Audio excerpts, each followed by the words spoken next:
after sa State of the Municipal Address hapon, pagkagabi itong na ang iabot si Elias alas 12 na. No, pero ang mga tao wala gud natarong, wala ni hawa, wala ni uli o wala ay reklamo. Bahala pila ka oras nga nagtindog. Then naging kapasalamaton because very successful og after the event siguro mga alas 2 gabi kapaminaw ko hangtod alas 3 kadlaw wala ko kaning kasikas kumbaga na nagreklamo nga nakawatan og motor o nadunggaban nabanggaan nadaplisan so wala gyud reklamo no so nalipay ko hangtod buntag wala yung mga incidente nga hitabo. Then karon adlaw of course ang ato culmination ika 56 founding anniversary ug sa ilang Pakaragan Festival. Maayo ang dagan sa mga programa nato nga gina-deliver nato ug deliver mensahe sa mga katawhan which is satisfied gyud ang tanang mga bata. Even siguro kamo sa mga amigo na sa media nakita gyud ninyo isa gyud mo naka-witness way back 2019 unong nakatuig din sa itong lungsod sa Kinapatan paano na-transform ang atong lungsod kada tuig lahi ang dagway lahi ang makita ng proyekto lahi unsa ang nahimo sa local government unit sa atong administrasyon hangtod karon ang prioridad mo karon sa imong ika-second term ang sakay wala naman third term mo of course pagpadayon gihapon kay so far naman ang proyekto lalo na sa edukasyon. Itinok na mo ko ang ato ang local college, ang Malapatang College of Science and Technology. So, paano lang siya masustain o sa mga additional mga programs, hiring sa mga additional mga teachers nato o paano nato makiter ang mga estudyante which is dili lang Malapatan alone kundi from Alabel, part ng Glan Jensan, gikan sa Region 11, sa Bachelor Proceed sa mga bata. Then, paano natin makiter ay tungod medyo challenging siya sa mga additional mga teachers ay pinadeploy na sa pangskulahan. Mayor, pangutanan na ko, Mayor. Pila ba? Kay ano yung nahitabo, no? Itong naging tuig, mas dako po itong budget. Pero karon marag nagamay siya kay tungod natin mga priority. Balik ko na po na mention kay tanan nga mga opisina, ginapangbawasan na to focus nato sa mga estudyante. Now, nagkaroon lang din may 3 million plus na supplemental og 3 million so 6 million. So ang sobra na nihatag sa probinsya og 1 million, then ang sobra na of course na yung mga sponsor o personal na ko almost mga million ko na itong i-abono dito. Mayor, kilala po ang bayan ng Malapatan na isa po sa napakagaling sa dance competition at saan-saan po na area. Magkano po yung dance competition na ginanap nung itong pista nito, Mayor? Hindi na ko makuha ang particular na figure ng ilang mga prizes kay sa kadaghan, gikan sa basketball. Isa ta sa pinakadako nga naghatag og premyo, 70, 170 ata, 50. Then pagabot sa mga dance competition nato, nagyapon din ako makita ang ma-remember ilang figure pero dagko ni nga mga prizes na mas kaya pakita ninyo grabe yung preparasyon sa mga bata, sa mga estudyante. Of course, gahapon holiday man gyud nato, gi-aproban man gyud sa ni Presidente Marcos nahimong holiday ang June 20. So nakaboylo ang mga estudyante, mga teachers sa ilang pagtuturo. Which is, pakita nyo karon mayo ang dagan sa mga dance competition. Sa last year remaining 3 sa last na itong tulo ka tuig, gani nag-prepare na po tayo mga proposal karon for 2026 no by July masaka na po dito sa Senate sa taas kay para paglabi na po sa mga senators, mga congressman para madugangan na po ng atong infra project kay by July before October dapat nakahatag na tayo mga proposal. So in-expect na to example ang mga senators na nagasuporta sa ato, Senator Cayetano no si Cayetano almost naging tuig 150 million na download dito sa itong municipal ward o karon kay Senator Bato, Senator Bongo. So gina-expect na po nato na karong tuiga by 2026 makahatag na po sila ang project sa ato. And of course, we like report about kung sa state presidential no. Halos tanan po na ngayang mga connection, mga link niya dito sa ubang congressman, sa mga senator pasa po niya dito para sa dugang pundo dito sa atong lungsod. Mayor, gipas isa sa pinakadako po nga muling din sa Sarangani, no? Kung makita niyo siguro by July mag-invite niya sa inyo para actual makita niyo ang facilities which is good nindot kay siya. Kumbaga kaya na to mag-compete sa uban nga mga mulingki. Dili na sa regular nga normal nga palengke lang tinatawag or public market which is una siyang mulingki. Ang babaw niya taas niya second floor mga dry goods, na pure rental ng mga branded na mga Sanina o kung saan pwede ibaligya. Then now ang ilalo man muna sa pinakalimpyo nga palengke din sa Puhod din sa Sarangani, no? O natay staping ginatawag. Kanang bitaw ang sample.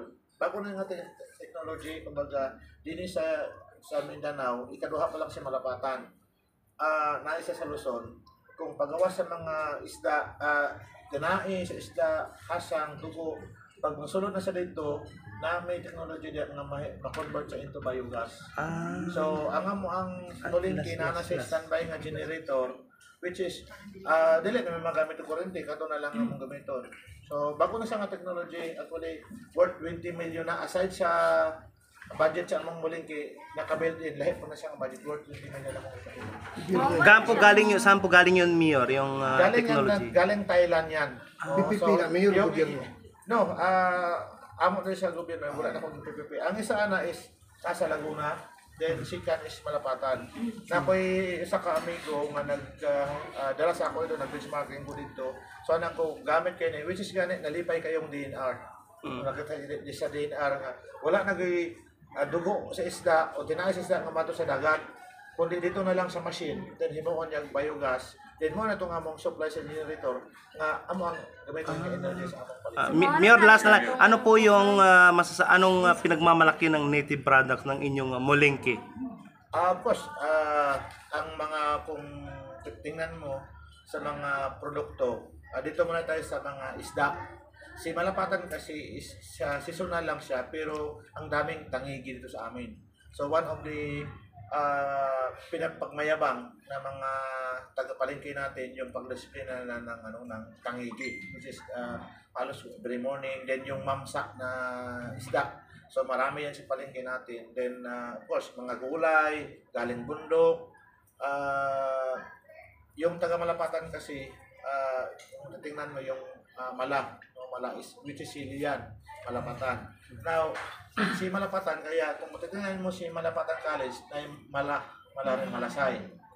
So doon nagsimula yung pangalan na yan. So kasi yun ang pinaka produkto ng Malapatan, yung sili. Marami kami ng sili. Tsaka kung titingnan mo, hindi ko lang nakwento kanina during yung isang farmers, marami na nag-milyonaryo dito because of sili. Asa ka mga area, Mayor? Marami dyan. Kaya sabi kong dami na kung tatay ko doon, marami na nag-gusto ng sili. Kasi mahal masyado. Tsaka yung kapi. Okay. Hindi ko regarding atong lami nga kurso nga kaning magbarangay captain. Pakilaborin ko to, Mayor. Well, inanay man na siya, no? Actually, kato sa ginaagi na kong joke, pero isa to sa nga mga istorya nga dili na to pwede kalimtan because sa unang panahon, kumbaga, kasali to sa istorya paano na-transform ang lungsod sa Malapatan. So, no, joke lang to siya, pero tinuod to. During the time, ang taga-Bukid, wala lang sila ilain nga ay idolo, makilala nga medyo leader nila, kapitan ra. Dito sa una sa Bukid, halos wala pa'y profesional. Kaya nag-ingon ang usap ng chairman, nag-listen in town of Istorya of Bisaya, Litok. So ingon siya nga, nindot siguro ang kurso sa kapitan. Wala ko sa kasabot. No. So mo to, giagi lang ako sa Marugjoke, pero which is tinuot siya. Kapitan So kung tanawin mo karon paano na-transform ang lungsod at the same time ang kabukiran, ang tribong Blaan, ginagin ako itong medyo joke gay nagmay nga nangapangos sila sa motor, pero kung tanawanin mo ang other side is ang malipay ka, nagkaroon sila kung murag ka ng kalayaan. Sa una ng good, di lang ako ma-eliminate na di ko gusto nga na yung mga uban diha nga maigo because sa una, ginamanipulate sila sa mga local traders. Muna din ako. Nganong nagdaghan NPA sa unang panahon? Tungod, ang usa ka farmers, pag timbang na sa iyang mais karon dito, ingon lang sa local traders, basa man bawas. O basa. So, kapoy ba yung magpasaan, layo kayo, niya mag-harvest, tapos ingon lang kabasa, dakong bawas. At the same time, ang local traders lang magpagusto sa iyang presyo. Muna, karon gihimungan na pugdalan karon, perting kalipay sa mga tao. Then, kung sa unang panahon, kabayo lang imong makita, pero karon halos motor na. Because, very unique pod ang atong gihimo nga kuan ito, ma-design sa project. Kung asa tong regular nato nga opening roads, isimintuhan. Pero katong di na kaya, abrihan ako to siya, then butangan ako concrete pathway. 1 meter lang, na makaagi ang mga motorsiklo. Muna, atong ginahangyo nato sa atong gobernador.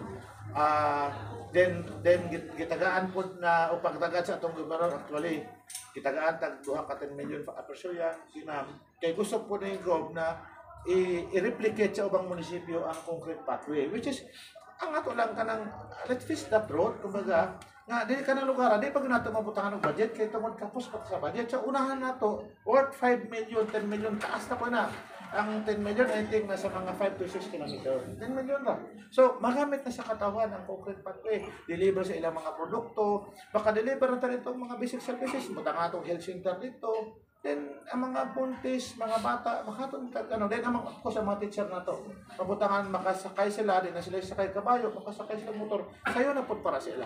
Okay. Bukas na. So, may 6 na nga kaming kurso eh. May 1,000 plus 2026 na nasa 535 million.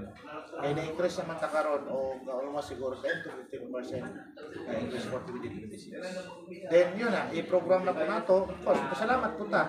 Dawangan na nga itong hinto eh. Kaya ako nga tanaw, akong skulahan na pag ako mag-resort, dalo na sa sweldo sa atong mga magtutudlo. Ina po sa atong manpower.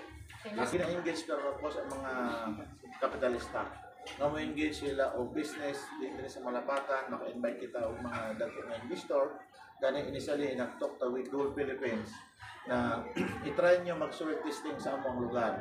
Kaya na ay not necessary pinya no, o saging, but ang mga avocado nila nga mga product which is murag pwede siya din sa amo mo lang ina-invite ang Gold Philippines karon kaya gusto mo ko na to bisag daghan tag graduates daghan tag professional kung wala tayo sa pantuan naging useless gyapon ang tanan kaya nga itong imo na kung gusto din na natay mga linkages karon dito sa ubang nasod nga nahimong magkaroon pohon na makamuwat na sa ilaha kay sila nanihanglan silang mga workers from Philippines, of course. Isa po na ang atong skulahan na gina-introduce sa ilaha kay naa sila yung mga curriculum which is yung Korean language na dito sa ilaha ng Gold pwede sila mo teach din sa ato through online which is ang gobyerno ang nagabayad sila. So after pag-graduate sa mga bata din kuha na nila pagtrabaho na sila. So isa na sa atong ginatanaw karon nga nindot ng programa para ang mga kabataan nga mo graduate din na sila kabataan. Mayor ka, gobernador ka, isang klase ng edukasyon. Ay, importante na kayo political will. Para mga project, bahan ay maplastar ng mga na. Kaya kung wala kayo political will, at the same time, parang itong bookmark sa itong trabaho, sa katauhan, para makahimog kita, makahimog kita dahil programa para sa ilangan. At the same time, makita niyo makaroon, dahil sa prescribed ng katauhan.